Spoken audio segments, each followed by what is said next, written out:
Good afternoon, ladies and gentlemen, and welcome to another webinar in the Contech Ed Knowledge Series by Z5 on brandequity.com. Today, our webinar is called Reshape Your Market Play, a New Era of Partnership.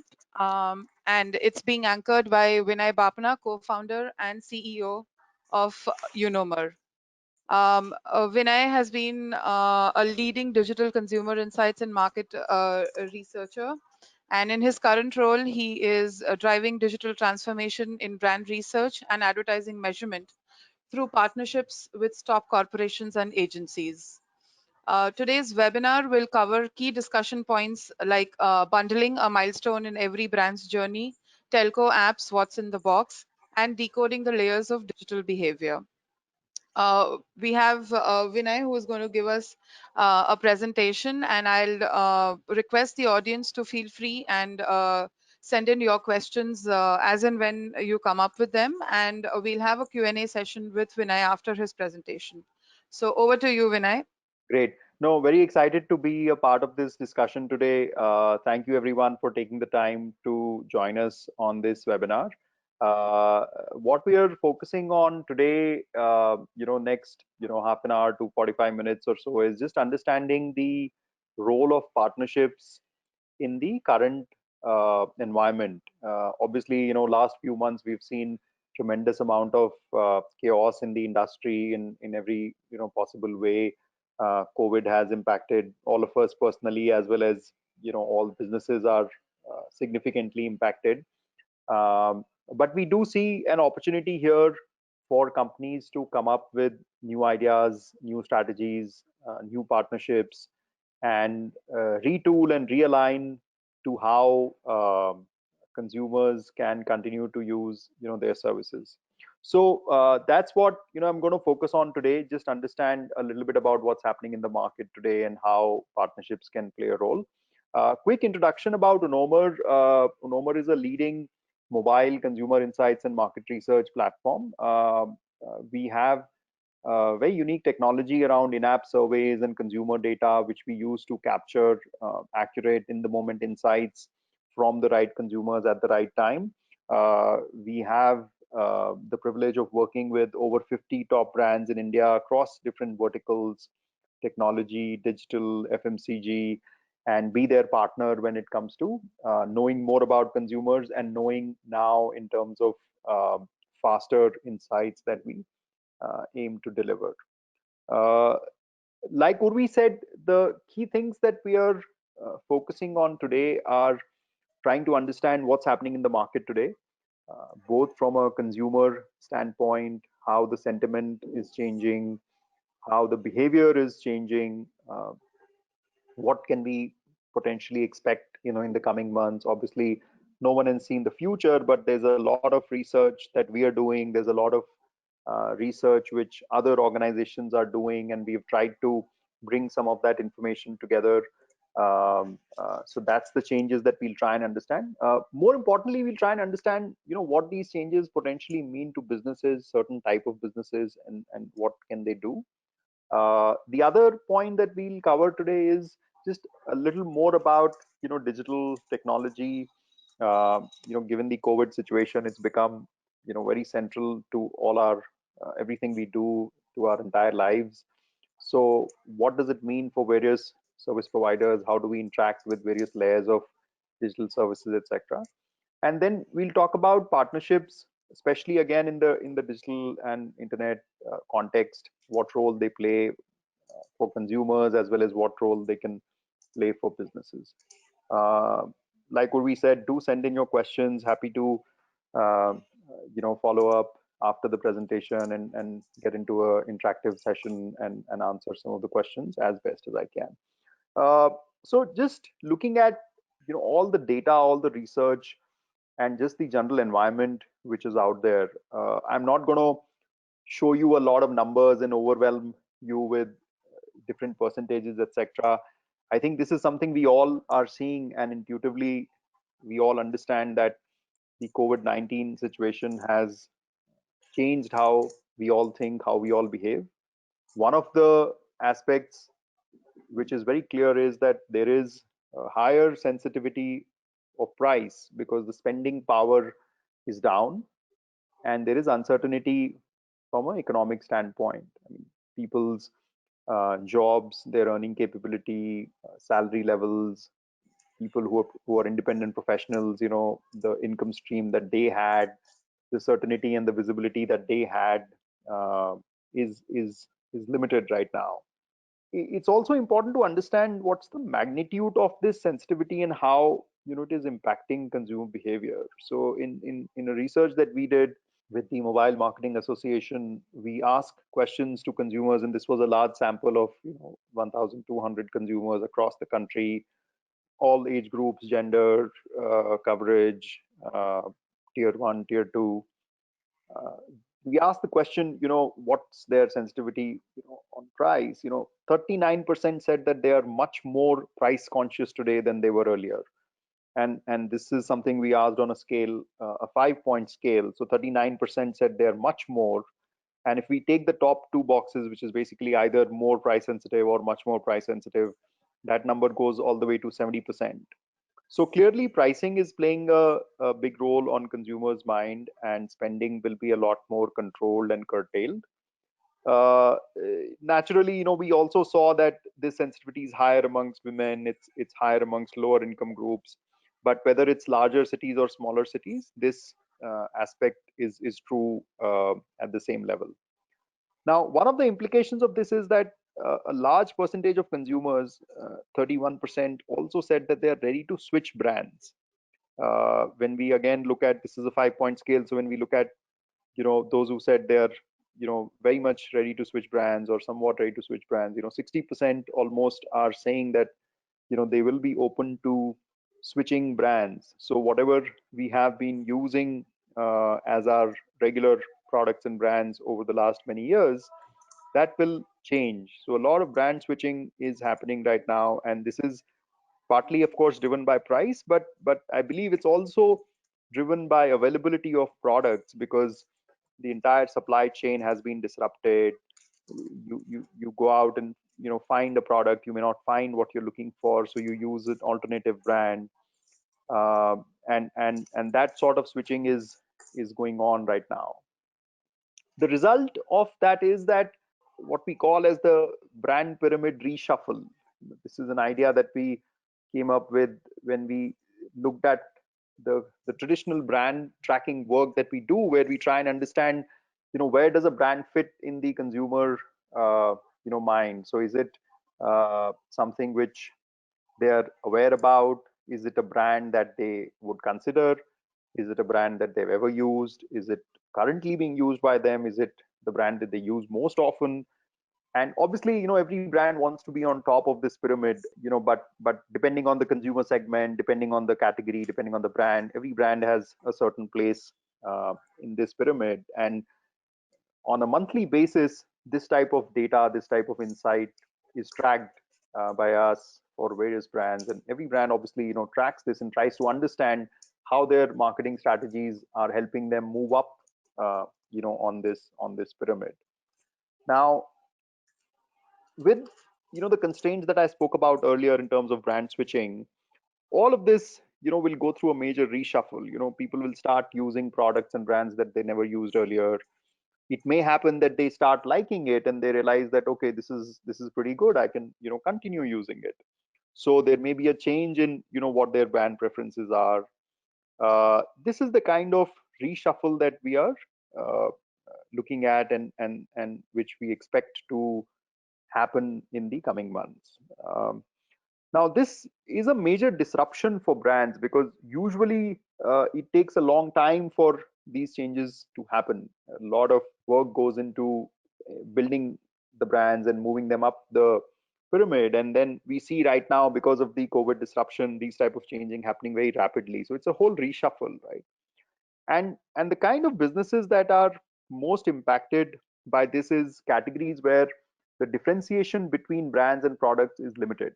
It's diminishing. So there is not much which in certain categories you realize that, look, every brand is similar and there is not much scope of differentiation. So for those brands, it's for those categories, this is something which has a major impact and is a big risk, so to say. So they need to think about that. Look, how do we differentiate? How do we create that relationship with the consumers? And how do we retain our consumers and not lose out, while all these constraints are there around pricing as well as availability of products, right? So this is what we call as the brand pyramid reshuffle. Now, every business sort of, goes through many different stages, right? And just because you have won the market once doesn't mean that that's all that matters, right? So winning once is not enough. In the context of internet, in the context of telecom, we have seen, changes happening all the time, and you may be very successful once, but you can't really rest on your laurels. You have to repeatedly work and create newer growth curves, newer, S curves through innovation. Otherwise, you just become, a business which was once successful but is not able to sustain. While some organizations do manage to find ways to, keep going, on newer curves of growth, and they are able to outperform. And this happens through different strategies at different times. Sometimes it's product innovation that gets you to the next level. Sometimes it's a channel or a distribution strategy that kicks in. Sometimes it's very innovative communication about your value proposition, about your products. And in technology particularly, we are seeing that partnerships play a big role. So at a point where there is a risk of commoditization, there is a risk of becoming invisible to the consumers, certain type of partnerships can drive up the growth and can help maintain salience and relevance with customers. This is not the first time that a major disruption has happened. Obviously, the current one is a unique disruption in its own way. But we saw in 2008 there was a financial crisis, and even at that time, some companies were able to create innovative strategies. American Express, for example, this is from a BCG research where they were significantly hit due to the financial crisis, and they build out many new partnerships, embrace digital, and today we've seen a phenomenal rise in their value over the last 10 years. There are also consumer brands like Uniqlo, which had very little market share at the time of downturn, and then identified certain strategies, certain white spaces, and took advantage of the crisis to build a significant market share, growing from 5% all the way to 30% market share. So these are some examples that we have seen in the past, and we do think that there are many lessons and many examples which can be applied today and can be worked on. So if you look at today's digital environment, right? So the way we use technology is never in isolation. It's not like a single product. It's not like, hey, we're just using a shampoo. It's an independent product. It's always a combination of products and services. There are many layers of technology. There are many layers of digital products and services which always are put together to create something which you can use finally, right? So there is the physical layer of hardware, there is communication layer, lot of protocols and technology that goes into it. There's the internet and data layer. There are operating systems which play a big role. On top of operating systems are apps, there are browsers, there are various kind of services which all come together. If you go back and think about the last 20, 30 years, IBM started as an innovator in hardware, and then suddenly Microsoft became the dominant player because it owned the layer of operating system with its Windows product, and they became the king of the technology industry. And then they leveraged that to build additional layers on top of the operating system with apps like Word and Excel, which became killer apps. And then when internet happened, browser became the topmost layer, and Netscape uh, became a major internet company as it invented and drove the adoption of the browser. And then additional layers got added on top of browser, which is portals like Yahoo, which became significant disruptors of their time.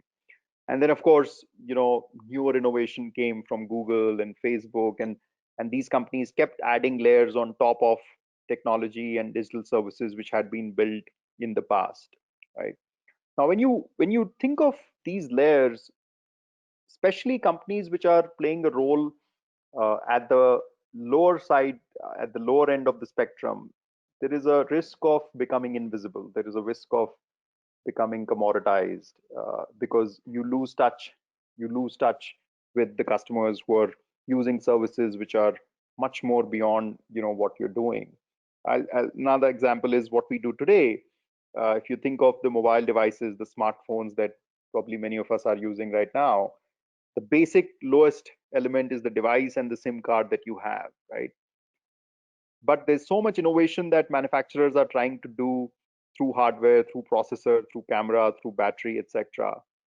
And as the whole digital ecosystem evolves, uh, the number of touch points have to be increased by every platform, by every company, so that they can retain customer mindshare.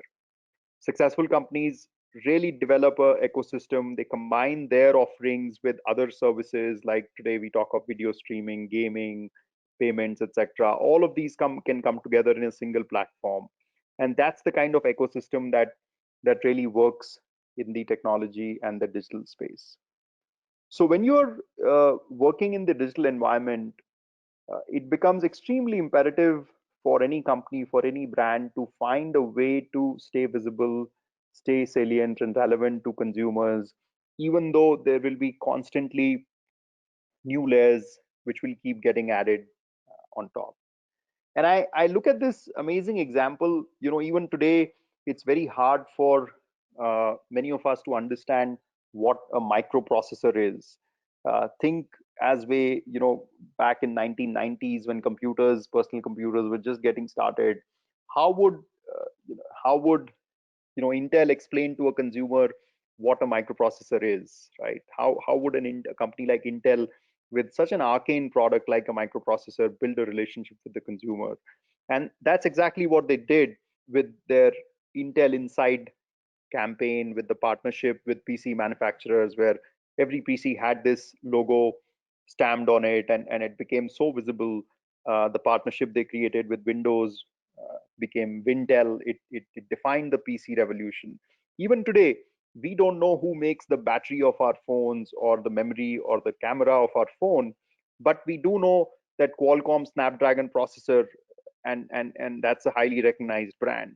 So Qualcomm has also been able to build that relationship with consumers in partnership with mobile brands. But we don't look at the camera of a phone and say that, hey, this is a Canon camera or this is a Kodak camera. I mean, those are brands which are almost forgotten now. But when we think of a laptop, we do take pride, if it has Harman Kardon speakers, and that's the power of technology and partnership. Uh, that's the magic of the right partnership in the digital ecosystem. It ensures salience and relevance to consumers, and it helps build a direct relationship uh, with the consumers.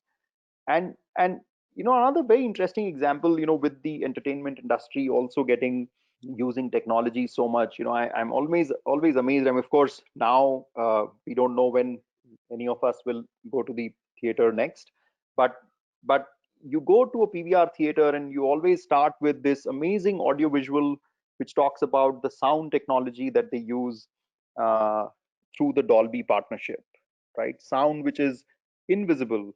This is the first thing that you see in an audiovisual that plays in a PVR theater before a movie starts. And it reminds us of the role of high quality sound from Dolby in creating an immersive experience.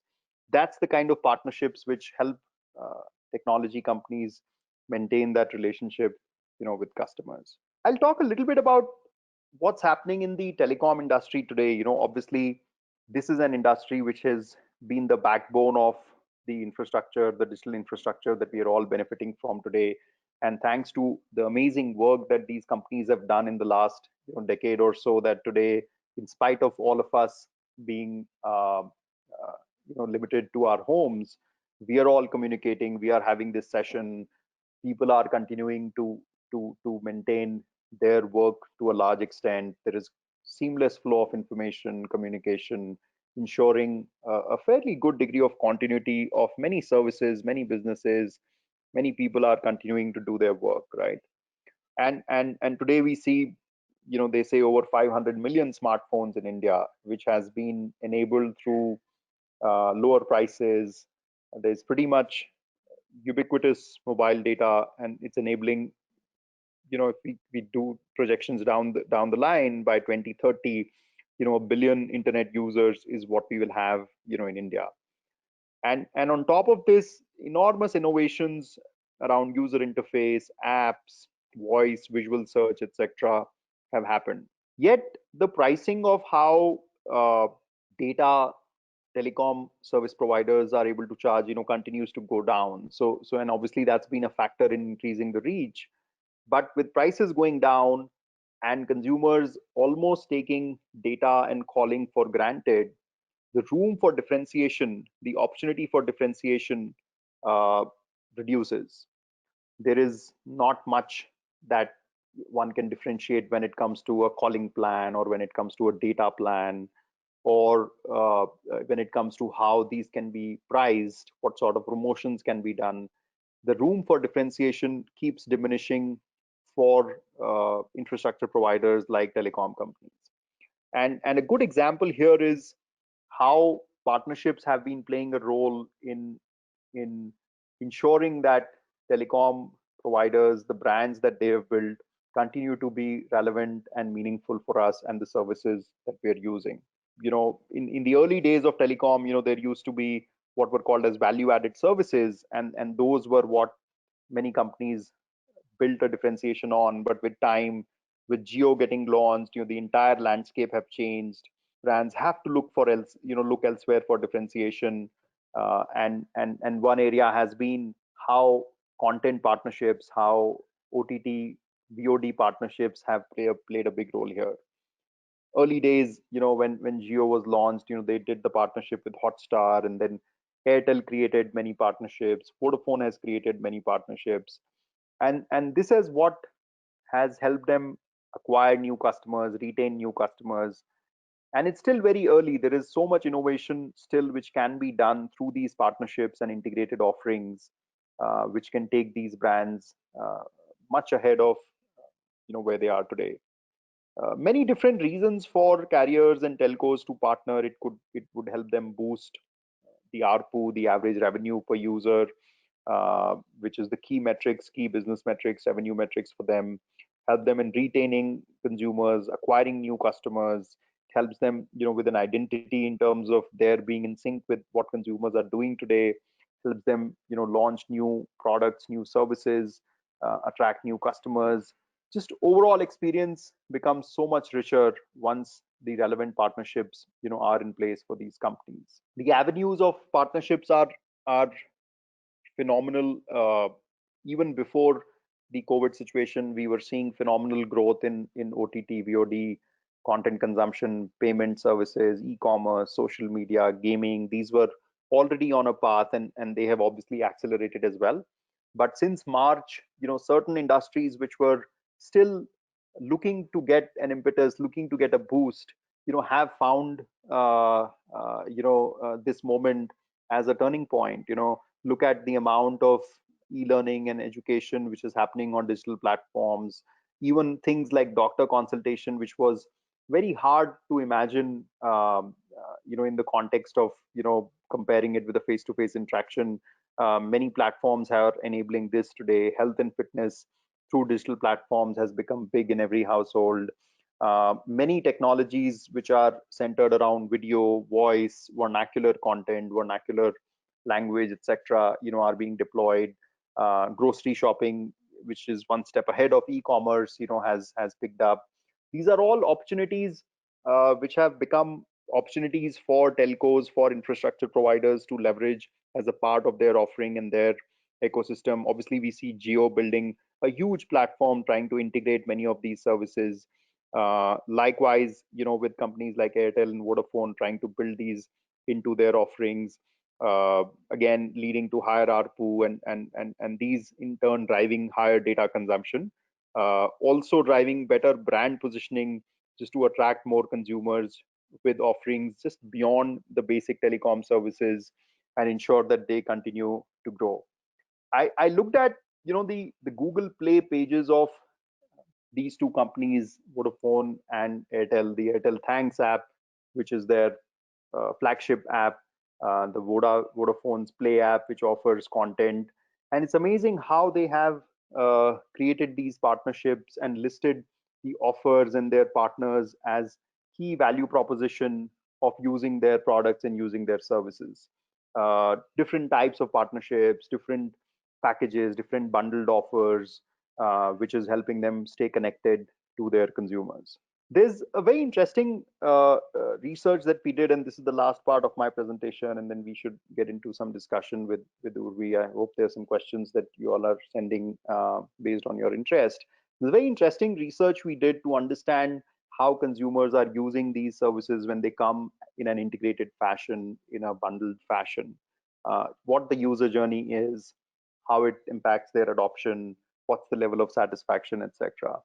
These are the kind of things which are helping companies continue to drive more innovation. That, hey, if we create a bundled offering, if we create an integrated offering, how will it impact consumers? How can they benefit from it? How do we make sure that there are no friction points when they use these services? Very interesting research, and we'll share bits of it that we can here. So for example, we studied consumers who were using Airtel Thanks app along with a bundled OTT offering. We also studied Vodafone's consumers who were using Vodaplay along with the bundled OTT offering, and this was a large sample. Each case nearly 500 to 600 consumers. We went to trying to understand various aspects of their experience. So these are the kind of things that we studied. For example, what made them choose their service providers? Why did they install these apps? How easy was it to take advantage of the bundled offerings? Could they discover it? Could they utilize it? How was the app experience? How was the content experience? Who were, what influenced their consumption of content? What's the frequency at which they access the content? What the key sort of takeaways were? So these are the kind of things that are playing a critical role in companies trying to understand consumer experience from multiple service providers. So when we talk of layers of digital, it's not just the product in isolation. It's how the product is being used in the context of various elements in the ecosystem, which really start making so much of difference in the success and failure of that offering. Very interesting takeaways we found, right from understanding of how consumers initially would use the telco apps largely um, for billing, largely for checking, data consumption, etc. And with these type of partnerships, the visibility of these apps, the usage of these apps, completely changes. It becomes, you spend a lot more time in these apps. There is greater salience of these apps, and there are many things that can be done through these apps, right? We looked at what the importance of the user journey was. User journey is really around uh, how seamless was the activation, was the billing integrated. We looked at things like uh, how the tariffs were bundling, and there are many different offers here, many different ways to do these integrations here, right from a full paid service to a limited period, to a data related offer, etc. So we looked at some of those in terms of how important those things were. We looked at how seamless the integration of the bundled offering was. For example, in the case of one provider, it's an in-app experience, so you essentially get content from another OTT platform and it's played inside the app. There's certain nuances of that experience, right? Then we looked at another case where you use the app to activate the OTT service, but then you have to access it in the app itself. You have to go to the OTT app and then start using it. So that had its own nuances. In one case, satisfaction was lower. In one case, satisfaction was higher. So really going deep into understanding these things is where the success of these partnerships really lie. Uh, I have a verbatim quote here also from a consumer saying, great experience how these services are integrated together. You can access content in the app, and it's been especially helpful during these lockdown period. as good content has become available through the partnership that we had, with telco, right? So uh, uh, so that's in summary in terms of the research that we did and found about how partnerships can work and make companies successful in the current situation, in the current scenario, as well as how the digital adoption is happening um, uh, at a very rapid and accelerated pace in the country today. I'll just close with a simple quotation. I found this from Henry Ford saying, "Coming together is a beginning, staying together is progress, and working together is success." I think it talks about how partnerships need to be designed and structured to ensure success, for everybody. That's it from my side. That's all I wanted to talk about. Would we, if you have any, if you received any questions, you have any feedback, happy to answer any questions or discuss any points related to this. Sure, Vinay. Thank you so much. It was a very, very interesting presentation. What I'll do is I've made a note of a few questions, and I have a few questions from the audience as well, and the audience questions are still coming in. So let me just ask you a couple of questions from my end, and then we'll open the floor to audience questions. Does that work? Yes, please. Yes. Yeah. Okay. So, the interesting thing about partnerships is it usually comes with a duration. Now, the ones that you've mentioned, whether it's Intel, these are all long-standing partnerships. Do you see with digital, especially, and in the space of OTT or video streaming, audio streaming platforms?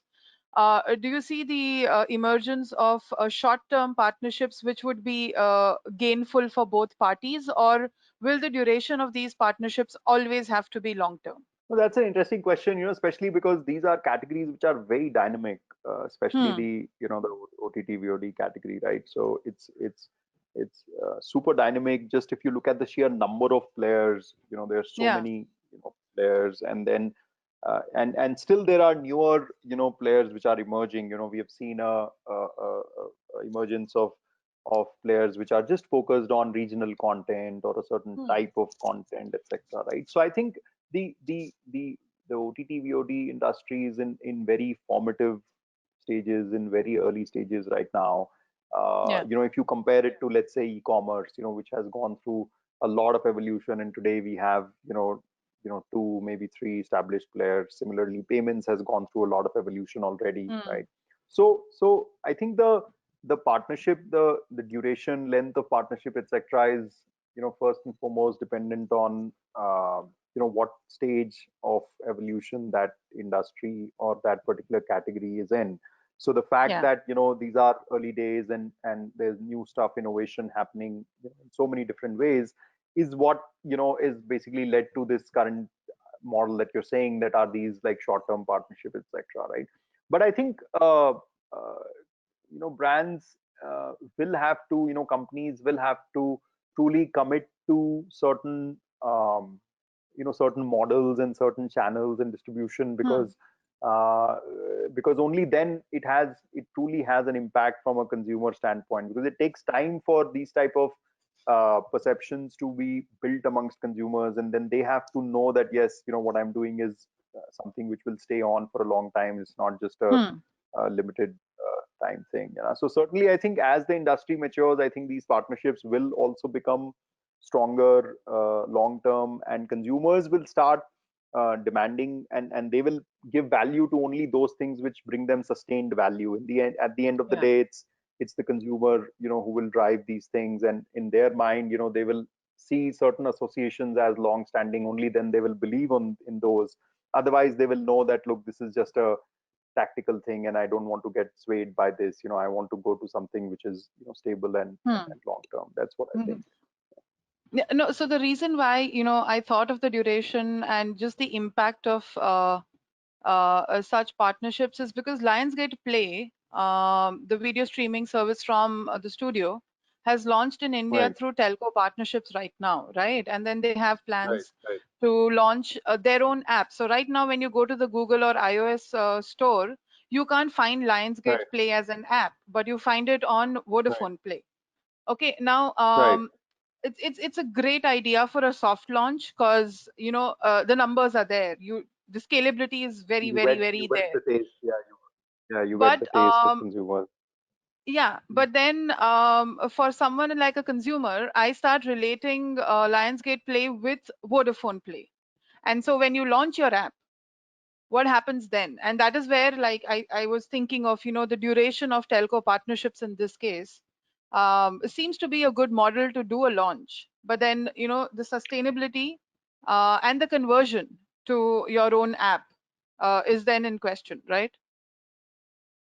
See, part the reason to do these partnerships is manyfold, right? So, for example, it Okay. reduces the risk for one party, right? So, Yeah. like especially in today's environment where you want to minimize your risks, you create partnerships so that you can sail through a particular phase with risks which are manageable for you. It reduces your cost of entry. So, in this case, for example, what you're talking about, it has given them a lower barrier in terms of cost, to enter a Yeah. market, right? So there are at every stage there are different reasons to form these partnerships, but I don't think Hmm. these Hmm. partnerships can be very short term and very tactical. There Okay. needs to be a certain commitment from both sides, and only then Hmm. the investments will happen, the focus will happen, and the consumers perception will start playing a role. That's what I Hmm. think. So even when you want to do things independently, there could be a different play altogether. Like Yeah. for example, even today we've seen some partnerships. You can get access to the content directly as Hmm. well, Hmm. but then you have the option of enabling it through a The telco bundle. partner. And that's an important point where I think the what telcos really have to establish is that, look, what's the unique proposition if the consumer Hmm. uses the service through their platform? Why should Yeah. I not go to directly an Amazon Prime or a Hotstar or a Z5 or a Hmm. Netflix? Why should I use it through an Airtel or a Vodafone? What are the benefits? Is it Hmm. is Hmm. it just billing, or is it like a greater value in terms of seamless experience, other bundled offerings, other benefits, etc. So the design of Yeah. the partnerships should be, in my mind, keeping the consumer at the center of things, and building on top of that. Yeah. And that makes sense because the human instinct is to cut out the middleman. So why add a layer? You have to have a value proposition to add that layer of you being between the consumer and the platform directly.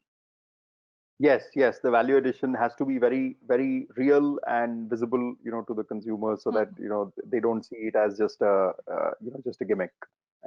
Mm-hmm. That brings me to my next question, because you said that this is a dynamic medium and the landscape of video and audio streaming in the country is changing day by day. In this sense, one also has to gauge the scope of partnerships and how they will keep evolving. So, how does one do that? Just make sure that the partnerships that you are in uh, they make sense day by day, and also going forward what partnerships would make sense. How do you gauge the scope of such things? I think you have to constantly have a understanding of what consumers are looking for, what is important for them, what is not important for them, how their uh, expectation is changing and evolving.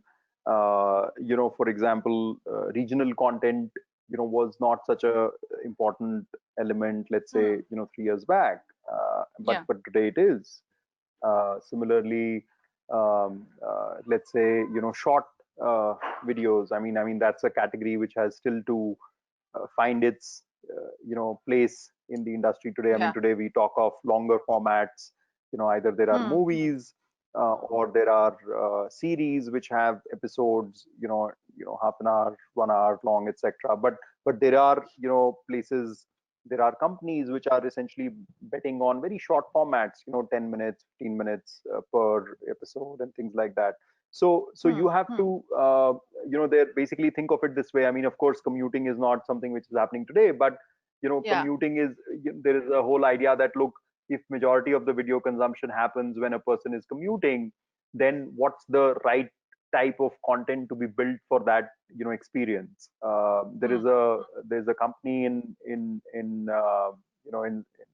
Los Angeles called Quibi. It's headed by Okay. Meg Whitman, who was the CEO of HP, and their entire premise is that content should they want to build content which is just 10-15 minutes of per chapter, as they call it. It's like an episode which is just only that long, and it's specifically built for that. It's not like you take a 1 hour content and clip it into 60 parts. That's not what they're doing. They're designing it for a 10-minute video consumption, a 10-minute episode, and then moving it to the next one, etc.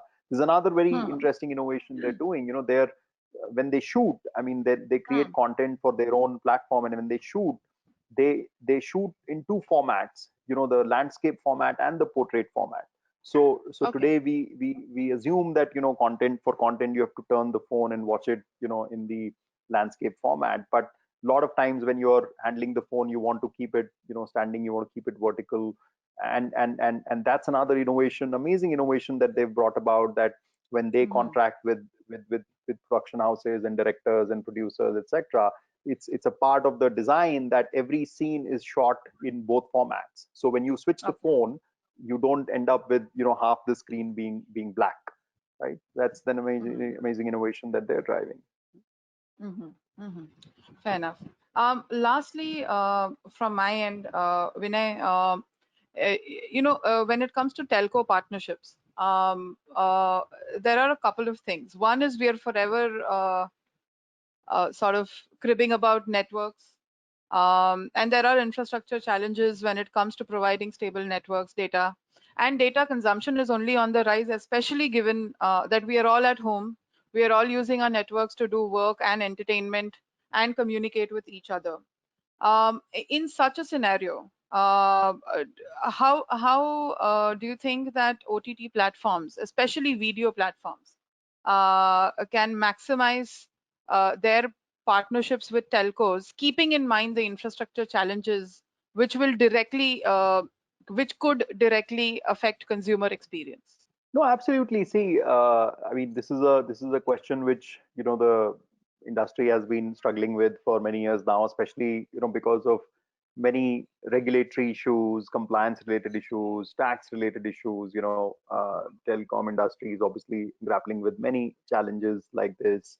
Um, Hmm, hmm, you know, what sort of investments can they make? What's the financial capability of these companies to upgrade the infrastructure? Because this type of infrastructure is not something which happens for a short period with smaller amount of investments. You have to have a massive vision to build these things out. We see, of course, many of them have made these investments, have taken very long term bets. hmm, Yeah, but I think going back to what's key for OTT players here is to again just understand consumer behavior a lot better, and then build their offerings around it. So, for example, what sort of hmm, hmm, content, and therefore what sort of data consumption and bandwidth, etc., is required when somebody is on the move, in commute, elsewhere. hmm, Whereas, hmm, when somebody is at home, we are now seeing the smart TVs also becoming a big platform for OTT players, where hmm, people are installing the apps on their TVs and they're consuming it, in that form, right? So I hmm, think hmm, just truly sort of understanding what the different usage behaviors and segments are, and then building the content, the backend infrastructure, and the design of your offerings, which is very much aligned with that, is, I think, hmm, the answer to it. Because a lot of these constraints around data infrastructure, connectivity, etc., are there, and it'll take time for these things to get solved. And therefore the best hmm. thing is to understand what they are, understand what the consumer usage patterns are, and align the products and offerings basis that. Okay. Okay. I'm going to start taking audience questions now. The first one I have is from Roshan KN, and he's asking if an MNC provider, in this case, for example, a Vodafone, um, would they be at an advantage or a disadvantage over domestic players when it comes to partnerships, especially when it's Indian OTT players striking partnerships? Does the country of origin or the fact that they are not native to India make a difference? Not in my mind. I mean, this is an industry which is fairly advanced in terms of Hmm. its structures. We know that even what we call as local companies, like let's say a Geo or an Airtel, they have Yeah, significant backing investments from external yeah, entities, funds, banks.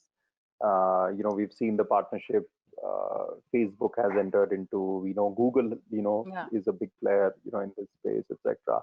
So, I mean, the technology, the industry is such that it needs thinking at a global scale. India is Hmm. one of the largest markets in the world. We probably have the largest user base for some a company like Facebook and WhatsApp, etc. So, I mean, Yeah. it'll always, whatever we do in the digital space, whatever we create in the digital space, it may start local, but once it Hmm. scales, it will have the same dimensions as any global company. Either a global company can enter in India and will want to service the large market that we have here, like an Amazon, or a company which we think is a local company, like a Flipkart, will eventually get integrated with a global ecosystem like Walmart, right?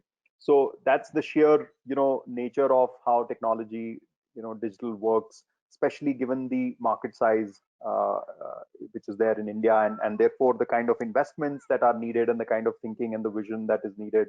It'll all converge towards a global model, I feel. Okay.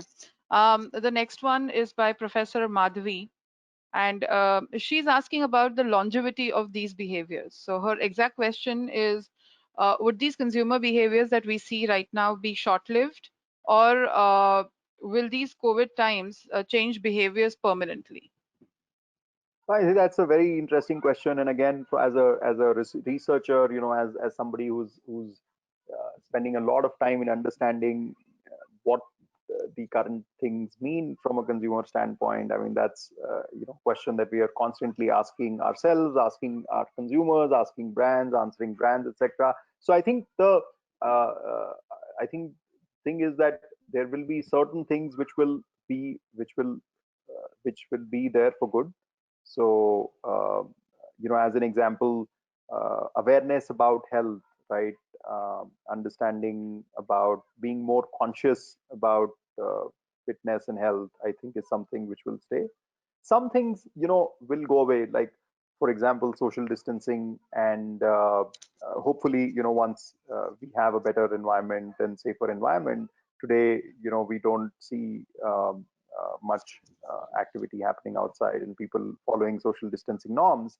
But I think that again will be something which may not last long once there is clear indication and evidence that, okay, look, the virus is not there, or it doesn't have such significant impact, and we can start resuming certain things. So many of those things, which the way we are behaving today, some of those will remain. I feel Mhm. our interest in our health and wellness, etc., will continue to remain. I hope it continues to remain. Certain things obviously will fade away with time, like, for example, the whole idea of social distancing. The next one is by Anubhav Singhal, I'm sorry. His is related to the publishing industry.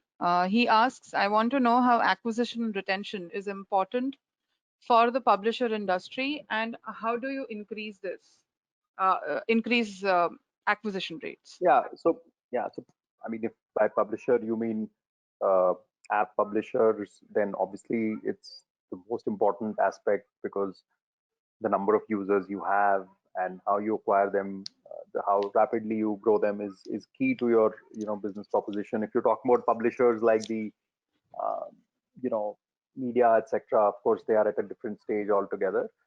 But yeah, Mhm. I mean, obviously, acquiring customers and retaining them is the most critical thing for any platform, any app publisher, etc. And we know that inorganic acquisition, which is essentially done in some sort of a inflated artificial way where you're just trying to acquire customers no matter what, doesn't really lead to sustainable gains, because if they are not the right users and the right consumers for your product, and if your product is not what it really was supposed to be when it was being marketed, when the consumers were being acquired, you will have them for some time, but then it's very tough to retain them, especially when you look at the whole app usage scenario today, right? So people, in their phones, there is no limitation in terms of how many apps they can have, but how many do we really use? So we really have to be a part of consumers life. We have to have a value proposition which is of meaning to the consumer. Only then we can retain them over long term, and then the value of retention is phenomenal, right? So there is an exponential Mm. return on the value of the business and what you can do from a revenue standpoint, as if customers continue to use your platform. So yeah, I mean, that's where I think acquisition and retention is key to anything you're doing with consumers. Okay. The next one is by Krutika Ganatra, and she says a lot of the examples that you gave are on sales-led partnerships. Are there any examples or case studies on marketing partnerships that have worked for both brands? Yeah, I mean, see, I mean, in fact, the example that I gave, about Dolby and PVR, right? So nobody buys Yeah, anything from Dolby. Uh, yeah, we don't even know what to buy. So I mean, it's so much, clearly, a marketing play where they have created, a great positive perception in our minds that they provide great sound, and we really enjoy it, yeah. in PVR theaters or maybe other theaters as well. So I mean, Mm, absolutely. I mean, and uh, of course, sales partnerships are important, but I think many of these partnerships play a big role in brand building, in brand perception, etc. And in fact, then the brand and the perception many times are the key drivers for these partnerships, because once a mm, brand is added, then the value perception goes up. A laptop which has Harman Kardon speakers, will be priced higher than a laptop which doesn't have those speakers, right? yeah. A mobile which has a Snapdragon processor will be priced higher. So there is tremendous marketing value in how these things are structured. Of course, sales is what eventually, the success and the failure are measured through sales, but I think Hmm. marketing and branding play a key role in how these work. So the next one is by Jonah, and she asks, what are the ad tech stacks that help brands measure success metrics, and which players do you see thriving through this situation? For example, OTT consumption is through the roof, but are ad spends in line with this growth? How will content and ad monetization drive growth in this new dimension, and partnerships play out? Yeah, I mean, that's an interesting aspect, right now. See, what we have seen is, see, there is, again, because the ecosystem is involves so many players, right? A lot of the VOD content is advertising supported. It is not subscription based. Subscription is a small part of the business. Obviously, that is a segment which many companies focus on. Netflix and Amazon just focus on subscription. Most of the others have a combination subscription and advertising based, right? So AWOD and SWOD, as it is classified. Uh, and subscription percentages, etc., have gone up. But given the price sensitivity of the market in India, the advertising based offerings continue to be uh, what most people want to use or they use, and there's a journey where they start with the advertising based services and then switch to subscription based services. And advertising obviously has to be paid for and sponsored by other brands that are trying to do sponsorship. So we did, there's a lot of data out there around, by various sources and agencies that are measuring this. So there is obviously a drop in what brands are spending in advertising, etc. But clearly we see that brands which have a longer term vision, which are in greater commitment, etc., have retooled themselves. They have come up with very interesting communication strategies. They have built their advertising more relevant to the current times. They have, in fact, in many categories, we have seen that even though category as a whole may be down, there are Hmm. subcategories and product lines which are breaking out. For example, consumer electronics may be down as a category, but Yeah. tablets are in big demand just because people are using tablets for e-learning, etc., so much at home. Hmm. Electrical appliances would be down, but UPS, different type of UPSs, people now are buying a lot because they needed to, keep the internet going at home even when electricity goes down. So white goods maybe down, but I think there'll be a surge of certain product categories like, let's say, dishwashers at home or these robotic cleaners, which are Yeah. being launched. So even within categories which are down, I think some products will break out, some subcategories will break out on their own, and that's where the advertising will come from, because Hmm. then the Hmm. companies and the brands will want to promote these offers and create a communication strategy around it. So I think Hmm. that is what will happen. So everything will obviously not be exactly how it was, but within the construct of each category, certain segments, certain subsegments, certain products will definitely break out and create an opportunity for advertising as well. Okay. I guess we have time for two more questions, Vinay. So I'm just going to shoot the first one. Neha asks, what is the forward-looking trend in value perception in the consumer's mind? Uh, does that index I'm change sorry, industry? your voice Um, broke a little bit. Can you repeat the question for me, please? yeah, I'm saying the question is, what's the forward-looking trend in value perception in the consumer's mind, and does that index change from Uh, industry to industry? I'm sorry, I missed the first part of the question. Can you just say it again? I'm really Okay. sorry. Yeah. Basically, she's asking uh, the forward-looking trend for value perception. Forward-looking trend for value perception. It's a very general question, so hard to answer. But certainly, value perception is being centered around things which are most important to consumers today. For example, safety. If you look at food brands, QSR restaurants, food service, delivery companies, the entire value perception is centered around safety.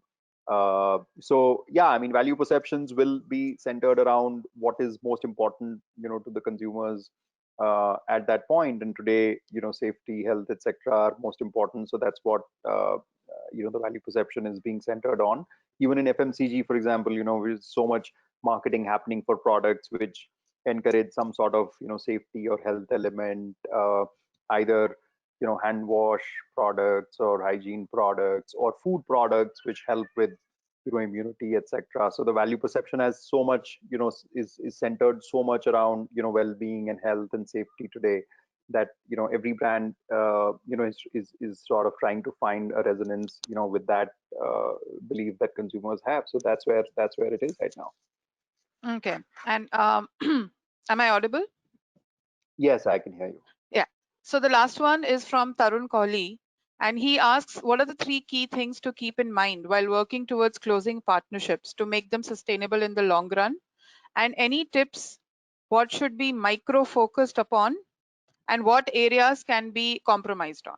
That's a longer discussion, but yeah, I mean, see, with partnerships, uh, I think uh, if you have to keep, I mean, I think you should always start with the customer in mind. I mean, how does this partnership add value to the customer and the customer experience? So in the example of research that we did, right, where we looked at consumer journey, so you may do a great partnership, but when the consumer starts using your product, they may realize that, look, it doesn't work, there is no seamlessness here, these two things don't work together and things like that, right? So I think any partnership, it's better to start thinking from the consumer standpoint, that how will the consumer use this, will it make sense to them, will it add value to them, and only then, if the consumer is successful, only then will the partners be successful in that sense, right? So I think that is Hmm, the hmm, foremost hmm. thing. Second thing, I would say is that when partnerships are being designed, discussed, etc., just keep the evolution, of how things will change as a part of the construct. So I mean, there are certain assumptions that you go in with today, and those assumptions might change, 6 months, 1 year down. So how does the the construct and the agreement arrangement of the partnership in terms of expectation, adapt to it. So there has to be a great degree of flexibility and Hmm. understanding from both parties built into it. And last thing is very simple. I mean, the partnerships really have to be win-win uh, right from the get-go. So there is no way to outsmart the partner, because sooner or later that won't work. So it has to be built on a true sort of true belief of a win-win model. Okay. Okay, Vinay, we've run out of time, so we'll have to sort of say goodbye here. It was great listening to you and looking at the presentation. Thank you so much for being with us today. Thank you to the audience for your questions. And yeah, Thank you, stay everyone. healthy, stay safe.